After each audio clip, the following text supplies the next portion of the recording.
Your thoughts? It means nothing to me. It means nothing to me. I don't care about how you position yourself for next year or the year after that. You have a chance right now to get an epic defensive play, a couple of defensive players in your locker room, and they're not taking advantage of it.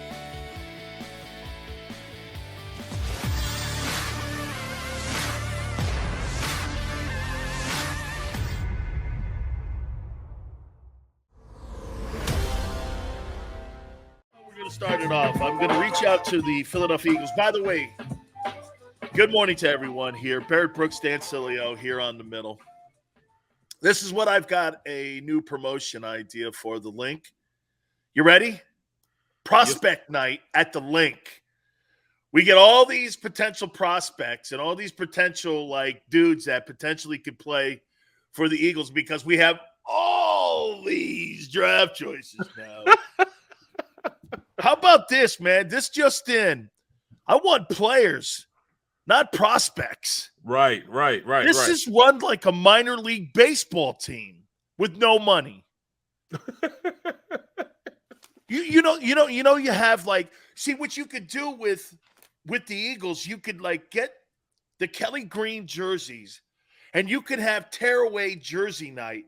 You could take the back of the name off the jerseys every time these guys F up and no good, and put another name on the back of the jersey. I used to call that with the Rays, back in the day when they were the Devil Rays. I used to call it Prospect Night because you know why? They had all these draft choices, man. I mean, all right, Barrett, I haven't heard your thoughts on this thing, man. Hey, do me a favor, Xander, pop up that trade. Yesterday, obviously, Howie and the Saints ended up making a move. Mickey Loomis, the general manager of the New Orleans Saints, and Howie Roseman made a deal to get more assets in the building here for the Eagles. They did do this, though, Barrett. They did end up getting another one, and they ended up getting another number 2. So over the next 2 years, you're looking at 2 1s, I believe 2 2s, and 3 3s. And here's the deal here. Eagles, number 18, number 101, third rounder, 237 in the 7th, and next year they get another one.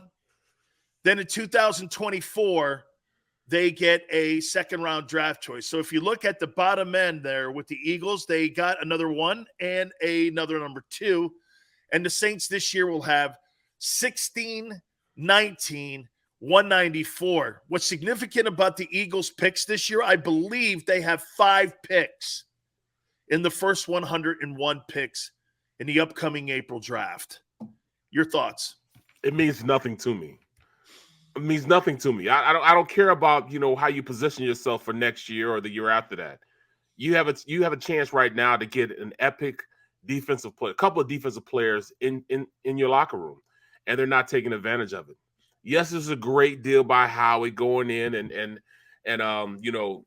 manipulating the Saints into giving them more picks for this year and next year. They'll get another first rounder next year if Jalen doesn't pan out for them, and that's the biggest thing. If Jalen doesn't pan out for them, they have 2 picks in the first round for next year for one of those guys like C.J. Stroud or Van Dyke from Miami.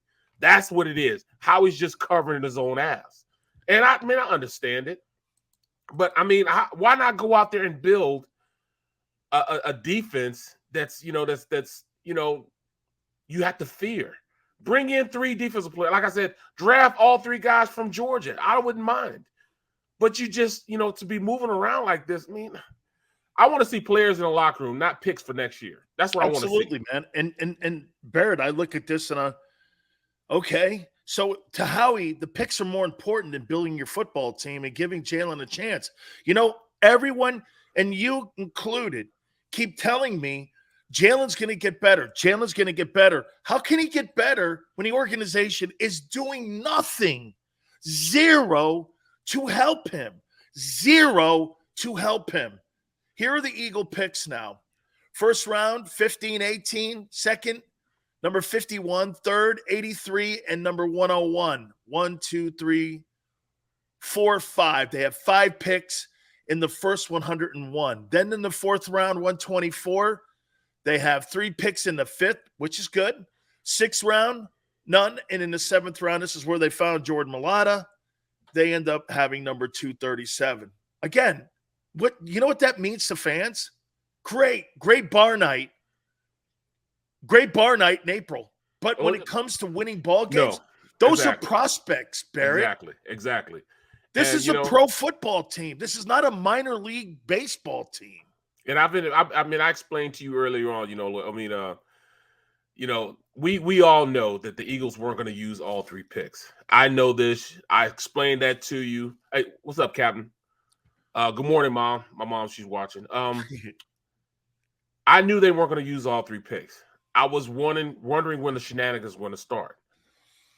Is it a good? Is it a good trade? Call it shenanigans. I like it. It's yes, it's a good trade. It is a good trade, but I still don't get anything. His ass here. That's all he's doing. Just in case Jalen doesn't work out, they have positioned themselves to get 2 first-round picks to go after one of those quarterbacks for next year. So that's what they've done. Instead, and it's already built for Jalen to not have as good as year because they're not bringing him in anybody to really help him out. You need more from an offensive standpoint. So, when I look at the draft, you either solidify one side of the ball, whether it's going to be defense or offense. I don't know what they're trying to do. They're not trying to do it offensively, and I don't see them trying to do it defensively. So, what side of the ball are you trying to solidify? You let Barrett, me know. I throw this at you here. I think that 2017 Super Bowl has clouded this guy's judgment on how you win games. You win games with playmakers. Yep. You win games with guys that are players that can move the chains and the sticks. I heard Stephen Jones make a comment about his football team, and I heard Emmitt Smith make a comment about the Dallas Cowboys. They're like this. These guys don't understand the fundamentals when it comes to winning championships. Emmitt comes from a place where he won 3. I get it. The bottom line, though, is that Stephen Jones, Emmitt Smith, and Jerry Jones, look at that Dallas Cowboys team. That is not the Emmitt Smith, Troy Aikman, and Michael Irvin team and Jay Novacek team that moved the chains and won Super Bowls. That was a richly talented football team, along with that offensive line that was able, with a great defense, to win titles. They had playmakers everywhere. Exactly. There is not one playmaker on this football team. How about this? I'll back up and even give Devontae Smith some love here and say this.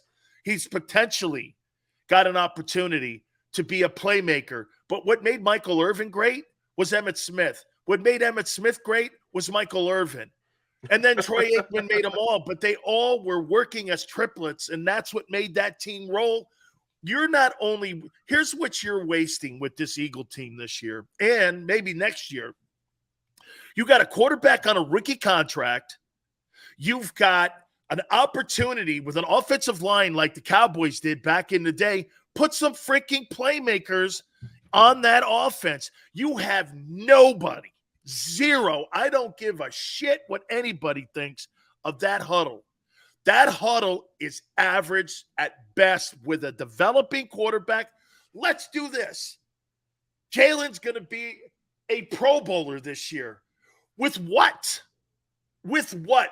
Prospects? That deal is a deal. Get this. They're talking about next year already. Yeah. What about 2022, dude? Well, you got to bring somebody in. Help the quarterback out right. And I hear people saying all the time, well, let's go get DK Metcalf. I wouldn't mind going to get a first round. Giving a first rounder for him. It's going to take a first, a second, maybe a fourth or fifth. You see what the amount of cachet that Miami had to give up to go get the cheetah. You're going to have to do the same thing, and you're going to have to pay him. And why not pay him? They're so bothered about, we can't afford to pay him. Yes, you can afford to pay him now. You got a quarterback, just like you said, on a rookie deal. You take all the weapons you have on offense, and it still won't add up to how much you have to pay DK Metcalf. So you're making out. And okay, if you have to pay Jalen 2 years from now, or a year from now, 2 years from now, okay, that means that Jalen balled out and he deserves to get the money. You want to pay him. Exactly. We want to pay him. So you don't have to pay your quarterback. That means you have the money to go out and pay a big-time weapon for this quarterback. And, oh, by the way, if he doesn't use him, whoever you get for the next year after that can use him. You know what I'm saying? You have a guy as a generational talent. It's very few and far between to have his size, his speed, his aggressiveness, and have him just sitting there and not use him. You're going to use him. But why not go out there and bring somebody, why not, bring somebody in to help this young quarterback? Go get him, man. Stop playing around. Howie, just go get him. You have the first rounder, you have the second rounder, maybe give him a third rounder. You're going to have to pay to play. That's what everybody else is doing. Pay to play. Barrett, think of it. It is more important for Howie Roseman to have draft picks than to figure out if Jalen's the guy. Think about that for a minute.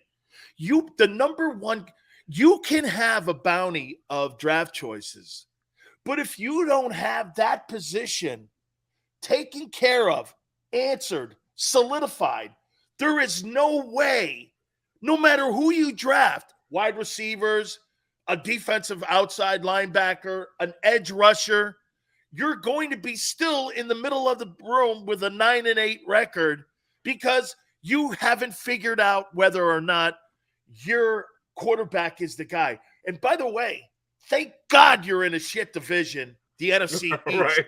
Because if you were in the NFC West, you'd win 3 games again. You'd win 3 games if you were in the NFC West. That football team right now has limited talent with no playmakers. The number one playmakers are in your offensive line.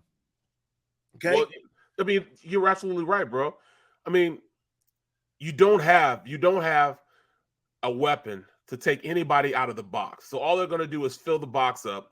And while they're filling up the box, Jalen has one receiver to throw to and one tight end to throw to.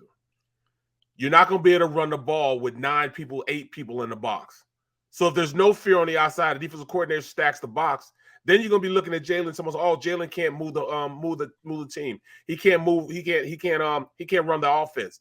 Hell, nobody can run the ball against a team that has 8 men in the box. So if you go sit, all right, AJ Brown, go get him. Spend what you ever have to spend for him too. He's the same type of player, big receiver, a thick receiver, can run, speed, run routes. Whatever you do, just go out and get somebody to help the offense. You can afford to do it now. Later on, you're not going to be able to, because if you have to pay a quarterback, you can't bring in the weapons you can to make these guys better. Do it now. Start. I don't care if you don't like where Hurts is. Saying, oh, Hurts won't be able to get the ball. Yes, he will be able to get the ball to him. Yes, he will. But at the end of the day, stars on that team, Jalen, of course. If I had 2 guys that I could throw the ball to, one of those dudes is going to be open. Okay? You have a half of one dude right now. And by the way, I see people saying, what about Devontae Smith? He's a stud. He's not a stud in that offense. He is not a stud. 900 yards, folks, is 60 yards a game. That is not stud numbers. Stud numbers are 118, 115 a game, putting those kind of numbers up. And the reason is because of what Barrett just said. You've got a quarterback that's still learning the process of being able to read a professional defense. He's getting there. He wants to get there. He's working.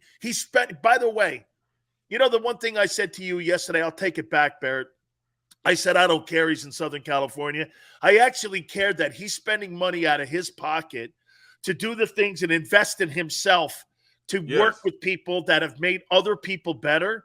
So if you're investing in yourself the way LeBron James is invested in himself, the way Tom Brady's invested in himself, that's a really great thing. And I shouldn't dismiss that.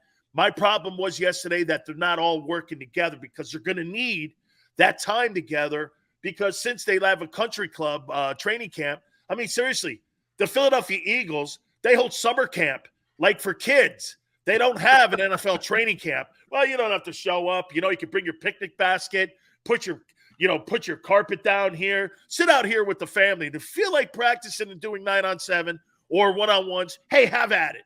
That's not a practice, dude. That's a country club. Okay, so at least he's taking it on himself. Devontae Smith will never be developed as a Philadelphia Eagle until they develop that huddle. That huddle right now, in my opinion, you know who's going to benefit the most from Tyreek Hill going to Miami? Tagovailoa and Waddle.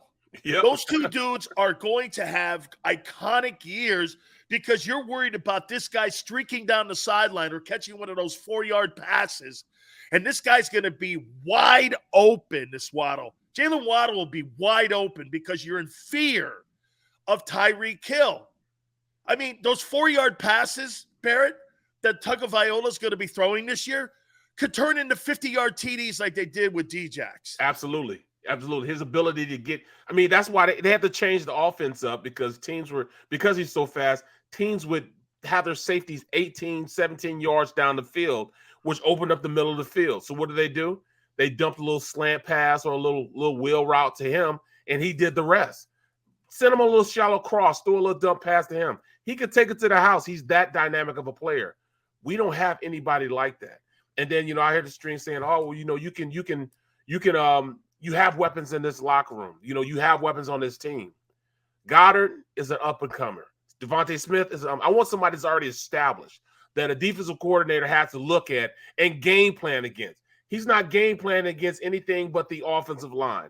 He game planning the fact that they can run the ball. And it doesn't matter which running back is back there. Those guys mash people. So that's what these guys are game planning. So what do you do to game plan that? You put more people in the box than they can block. And when they do that, it stops your run game.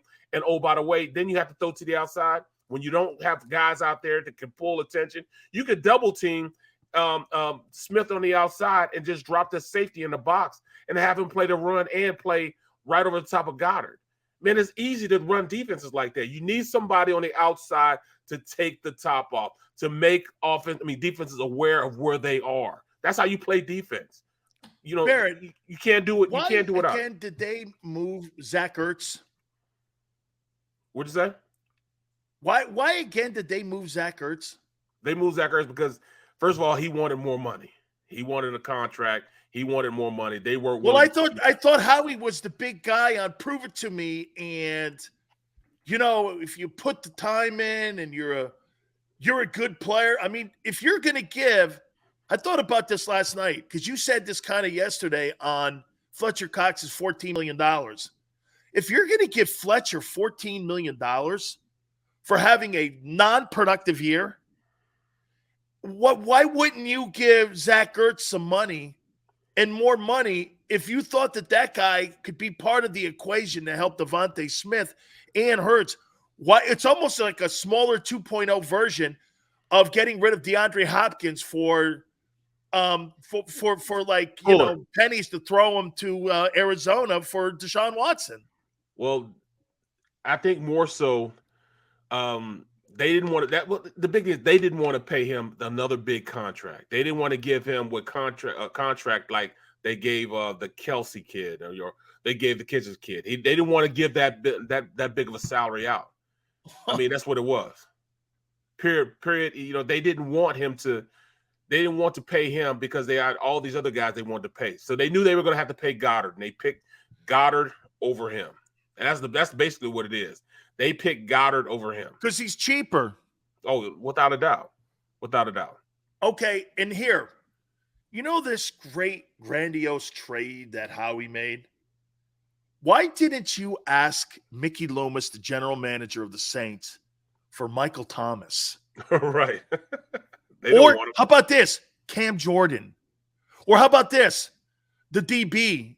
They have Lattimore. Or what's the DB's name there? That Lattimore. That's him, Lattimore. Yeah, Lattimore. Why didn't you? I don't want the picks. I want the players. Why didn't you ask Mickey Loomis? Mickey, I'll tell you what. I know that you've had issues with Michael Thomas, and I don't know. Maybe it's straightened out or this or that. Maybe he did ask. I don't know. But giving me these draft choices, like you said, I don't know, uninspiring. Did he do anything? I don't know. I look at it like this. Why not go and get Michael Thomas? Why not?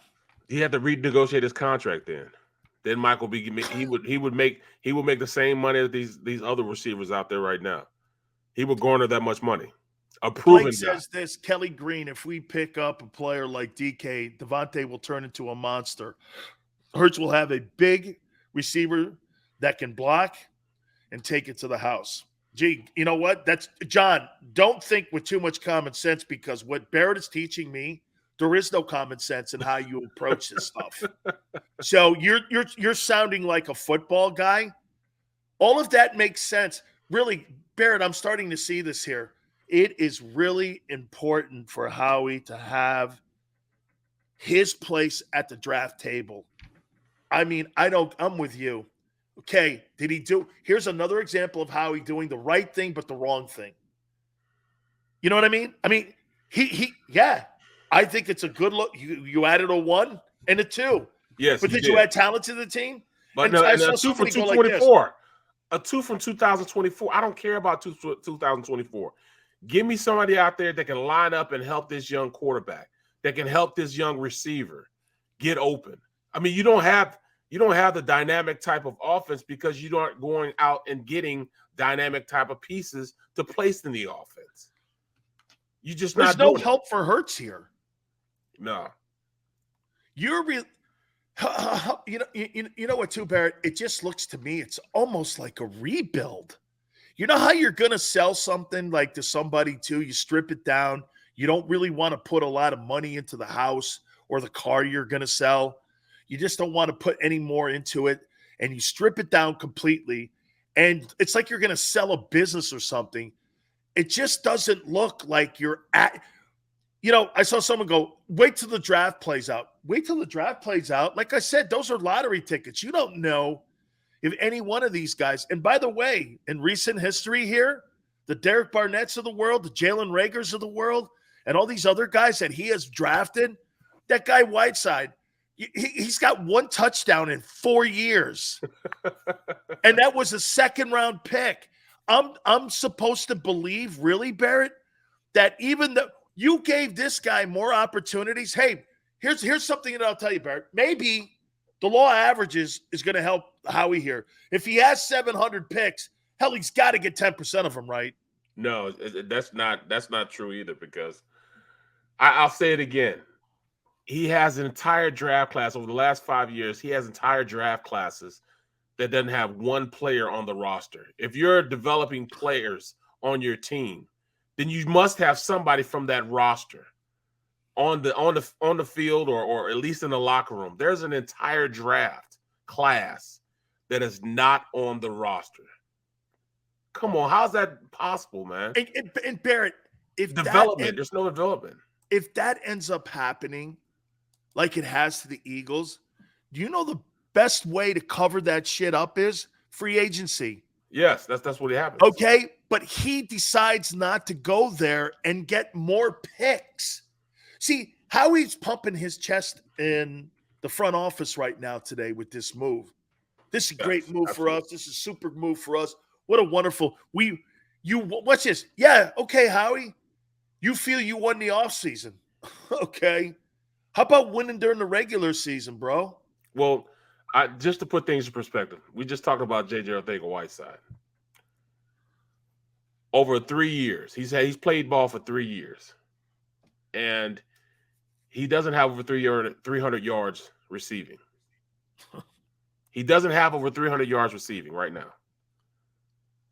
He has 290, 1 touchdown and 290 yards. For a 2nd-round pick. Crazy. At receiver. How is that even possible? Still with a roster spot. Right, exactly. Barrett, you and I know this. Those roster spots are like the golden tickets, okay? When you get a roster spot and you win a locker in an NFL locker room, okay? By the way, just so people know, what Barrett did, 1% of the people make it to the NFL. 1% play 12 years of those 1%ers that play in the league. Did you know that? That's crazy. Less than 1% did what you did, play 12 years. But that's why I hate you. But that, but that's a tremendous honor. If they told me not to breathe, I'd be like, you know what I'm saying? Whatever I had to do to Barrett, stay in, I would stay in. But the roster seats in those locker rooms are so coveted. And to give Derek Barnett a seat, to give Jalen Reagor a chair, and to give Whiteside a chair is even more damaging to the team because those could be three productive players that you could have either going through free agency and trying to fill some of these gaps that you have on your team. The Eagles, how about this? The Eagles are a good team in a shitty division. If the Eagles are in the AFC, how many games do they win? 4, 5, 6, right around there. And you're looking at player production. Why aren't you not taking advantage of a top-tier offensive line? I mean, this is a top-tier offensive line. They can block anybody. They can blast people off the ball, but you're not taking advantage of it. You know what I mean? You're not taking advantage of it. Go out and get some weapons, man. It just doesn't make sense to me. Here's John Blake. Here's my problem with thinking we're rebuilding. Why are these bum receivers still on the team? Why have we gotten one offensive player? It's cap. It's cap. They're $30 million under the cap, but they do have $35 million in dead cap space. I really can't answer except for this. The actions that they or don't have, they don't believe in Hurts, man. They're talking out of both sides of their mouth here, Barrett. It just doesn't. I mean, if you really believe in Jalen, I would have spent the entire offseason doing this. Go get me Allen Robinson. Then I would have tried to bring in Tyreek Hill. I would have tried to put every offensive weapon I possibly could have on this team. And like you said, say Jalen ends up shitting the bed. Well, then you have at least an inviting offensive huddle for a potential free agent quarterback or a guy in the draft that you can have assets there. The assets won't go away. Jalen may have to go away. Your number one you know what it really looks like? It's almost looking like he's covering the Jalen decision. Yep. You need to find out if he's the guy. You're right now, unless you disagree. Right now, they're one-dimensional. They have to improve that. If you want to they made a great step when they were 2-5 to get to step one where they're a contending playoff team. Well, once they got to the playoffs, they were annihilated. If you want to make that next step, Barrett, you've got to improve your passing game or you'll be stuck right there at level one. Well, when you look at the offense and okay, you're saying Jalen is your guy, but you're not bringing him in somebody that can help him out on the opposite side of the ball. Even with these draft picks, if you chose to have 3 offensive players on the draft board and you go out and get 3 receivers, how many of these receivers are going to come in and play like you saw with Jamar Chase? How many of those guys going to come in and play like that? So it's a crapshoot anyways. So you bring in somebody that's a veteran guy that has some get up and go. Somebody that's proven that they can go out and separate in coverage. You know what I'm saying? Who can go out and catch everything you throw at them. You're not going out and allowing this young quarterback to reap the benefits of somebody that's been there before and understands how to play the game at a high level. We don't have that here. There's no trust factor. There wouldn't be any trust factor in the guys that he has here if you had somebody who can come in and just play at that high level that we need at this point. There's not one defensive coordinator that's losing sleep over playing the Philadelphia Eagles. Yeah, they'll beat you up front, but eventually those backs, I mean, they're gonna get tackled for loss. They're gonna be stymied on third down because they don't have the ability to be a throwing and running team. They're just one-dimensional, and you can stop teams that are one-dimensional. It's too easy to put another defender in the box, have more people they can block, and they'll have a free hitter. So until they learn how to go out and get somebody that can go out and separate and have a huge catch radius, a guy that can run and all right, if he wanted to block, he could block. Somebody like that. You can go get somebody like that. but I want somebody that's proven that he can do it. A.J. Brown will love him. You know, DK back. I didn't take Julio. Give me Julio. He's old, but I don't care. Give me somebody out there. Let me, Barrett, the team that you're describing are the 49ers. Yep. You're describing the 49ers because you know why? That quarterback has nothing to do with the run game. Nothing.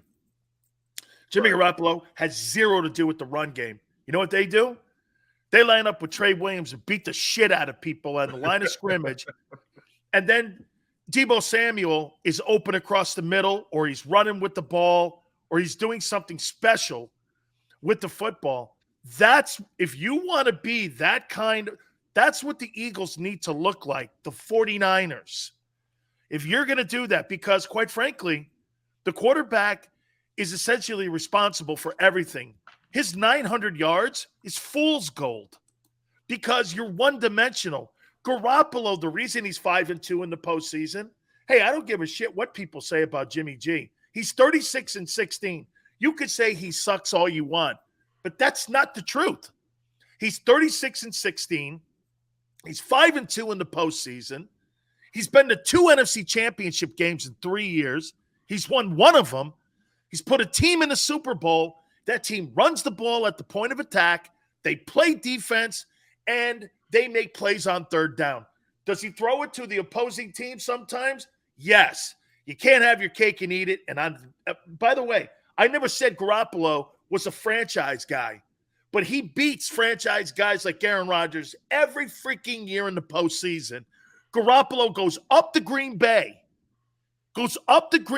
into that place, and he wins a playoff game in the driving snow, which should benefit the Packers. They play in San Francisco, bro. That team went up there and kicked the shit out of them in the fourth quarter, made a special teams play, put Rodgers on the bench, and won. That's what the Eagles need to look like, but there's a playmaker in that huddle. They have a playmaker. Two Eagles playmakers. Do not have a playmaker. Kerry Kittles. Well, what his name is Kittles, and then they have Kittle. I forgot about Kittle, the tight end too. He's a superstar. They got two playmakers. So I mean, you got Deebo, you got Kittles. I mean, why not go out there and give this young quarterback something like? And I keep saying this young quarterback. He's going into his third year, his fourth year, something like that. Hurts will never get a fair shake unless they invest in not just him, but in the offense. Period. And it's not like, all right, you're wasting on getting a guy. No, you're preparing a place for if he's not the guy, for the eventual quarterback that wants to come here. That's what people aren't understanding. You got to make it appetizing for a quarterback to want to come here. And right now, there's nothing right here would tell them to come besides that offensive line that they would want to come here for. You know what, Barrett? I'm going to bring a point up about Howie and how he's not a sexy destination and the things that he's doing for all these like superstar offensive players and why they don't want to come to Philly. I want to ask you a question. Do me a favor, guys. Please hit the like button. Barrett Brooks, Dan Sileo here on The Middle, back in 3.